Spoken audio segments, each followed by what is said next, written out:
E a gente começa com uma notícia preocupante. Nenhum hospital público de Sergipe possui atestado de regularidade do Corpo de Bombeiros. É o que afirma a corporação. Os militares dizem ainda que o baixo efetivo tem dificultado a fiscalização e regularização dos prédios aqui da capital.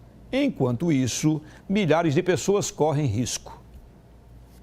De acordo com o chefe do Departamento de Fiscalização e Vistoria do Corpo de Bombeiros, anualmente a instituição recebe uma demanda de aproximadamente 5.000 processos de vistorias de regularização de empreendimentos quanto ao projeto de combate a incêndio e que o baixo efetivo da corporação não garante a agilidade necessária para a análise dos processos. Hoje nós temos uma média de um processo de vistoria de a gente conseguir solucionar ele em uma média de mais ou menos de 20 a 30 dias. A gente queria que esse tempo fosse menor, mas infelizmente a gente não tem efetivo para fazer essas vistorias num tempo mais rápido. Em Sergipe, segundo o Ministério Público, existem milhares de prédios que estão em situação irregular.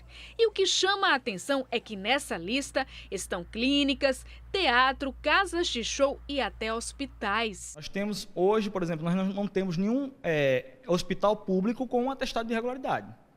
Mas a gente não tem uma outra solução, a gente não pode interditar porque a interdição, nesse caso, traria muito mais prejuízo do que solução para o problema. Vários promoveram a regularização através de ajustamentos de conduta do Ministério Público, outros nós tivemos que judicializar a matéria em razão da irregularidade e é uma situação muito grave, porque inclusive quando nós questionamos hospitais privados, centros de saúde e clínicas, ainda encontramos sem a aprovação do projeto de combate a incêndio e pânico. Então é uma situação grave que a gente precisa resolver. O major explica os requisitos necessários para a regularização, que também requer do proprietário do estabelecimento investimentos. Os empreendimentos abaixo de 750 metros quadrados, eles são mais fáceis de regularizar e tem uma taxa que é de 10 UFPs de vistorias.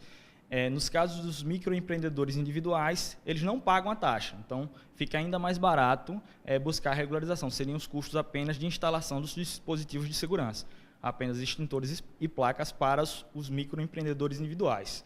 Nos casos das empresas acima de 750 metros quadrados, o processo fica um pouco mais caro, porque é necessário um projeto de segurança contra incêndio e é pago uma taxa de análise de projeto que é calculada de acordo com a área construída do empreendimento. Existem multas que são aplicadas a quem não cumpre a legislação, mas quando acontece uma tragédia, fica a pergunta: de quem é a responsabilidade? Quando a gente fala em responsabilidade, é diferente de culpa.